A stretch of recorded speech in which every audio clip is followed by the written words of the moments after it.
So Sean Clifford's back. Let's start there at quarterback. And as soon as that was announced, I know that I received a couple derogatory comments about that. I didn't get it. I think the guy is a top 3 to 4 quarterback in the conference. And on top of that, showed a ton of leadership and guts this past season in particular, Marty, in regards to getting off the deck and facing some top level defenses when he wasn't at his best physically and was still able to gut it out and really carry an offense when there was no running game to support him.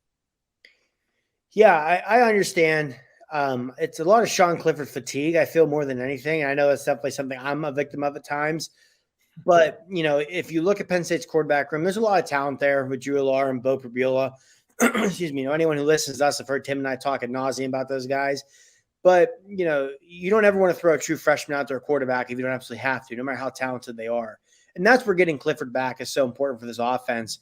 He's been a starter for 3 years now. This will be year 4. He's been at the school for 6 years. That veteran presence, that leadership, like you said, Mark, he's one of the toughest guys you're ever going to see on a football field, especially at the quarterback position. So he really does kind of set the tone as a great leader for the offense. And, as much as people, sometimes myself included, will complain about Sean Clifford, the fact of the matter is if the guy entered the transfer portal right now, he'd be the hottest commodity in the transfer portal with his experience, with the talents he does have. So while, yes, on one hand, you could do better than Sean Clifford at quarterback, you certainly, and this is something as Penn State fans we've suffered a lot with over the years, you certainly could do much worse than Sean Clifford at quarterback also.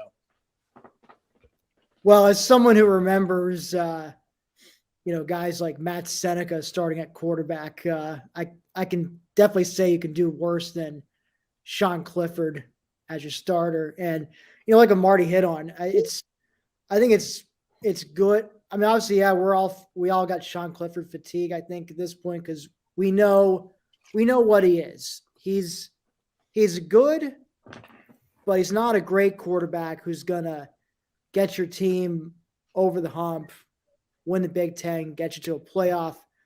But he, as far as intangibles, leadership, setting a tone for the younger guys in the team, I mean, he's tremendous in that aspect. And I think having him back for a 6th year, especially with Drew Auer, Bo Prabula coming on board, I think it's just for those two especially, and even Christian Vay, it's good to have a guy like Cliff there for an extra year to just really show you how to prepare, how it's all done, what it means to be the starting quarterback at Penn State, all the little things that we don't think about that goes into preparation. I feel that's where he's really going to be valuable. So, and I should also add, just from the past couple seasons, knowing how Cliff has a tendency to get beaten down and hurt, there's a decent chance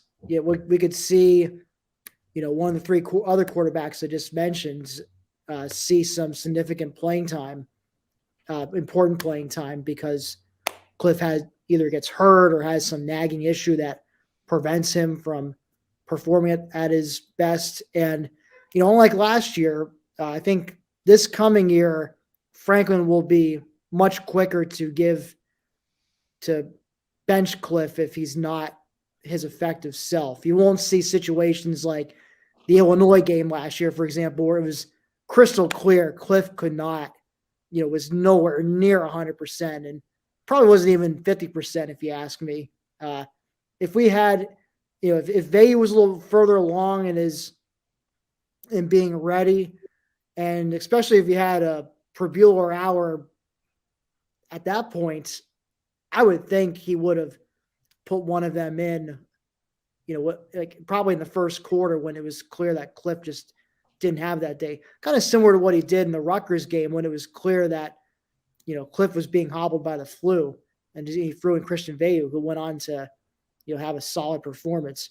So that's my other hope with this situation. But I'd say overall quarterback is looking better this coming year already than it ever did last season. Mm-hmm. Yeah, I feel very confident in saying the quarterback room Penn State currently has if they would have had that quarterback room last year, even with Sean Clifford getting hurt, they still would have started 7-0. Vayu, where he's at now, Alar or Prabula, would have done enough to still hang on to beat Iowa, and certainly would have done more than enough to beat Illinois, I feel. And at that point, who knows where the season goes? That just changes absolutely everything for this team, for this program. So the quarterback room is definitely, I think, this spring will be exciting, really, for fans to watch, because Sean Clifford's going to get the veteran treatment. We're not going to see a ton of Clifford, and you don't need to see a ton of Clifford. You know what you have in him. He knows the offense. Let's see these young guys. Let's see them get some reps. Let's see them learn the offense. There's going to be a play in the spring game. Alar is going to throw a pretty 60-yard bomb to somebody. Prabula is going to show off his wheels and outrun a defender or something. Vayu is going to make some plays because that's what he did when he was on the field last year. And it's just going to be exciting because as Penn State fans, we're so used to – I feel like outside of a couple of the Trace McSorley years, everyone's always said, man, just imagine if Penn State had a quarterback. Look at that team. Just imagine if they had a quarterback. And for the first time in a long time, there are a lot of viable options at quarterback. There's a lot of talent in that room. And with a guy like Drew Alar, who, again, for those who might be new to the show, don't follow Penn State regularly, whatever it is, Alar was by 247 Sports number 3 player in the country, number 1 quarterback in the country in his recruiting class. It looks like you finally have that quarterback capable of taking you to the college football playoff and beyond potentially. So for a program that Tim, for the better part of 20 plus years, maybe longer, has just been, imagine if they had that quarterback. It's nice to finally have a quarterback room with multiple options that are extremely talented and at least one option that looks like has the skill set, has that elite ability to take this program to the next level.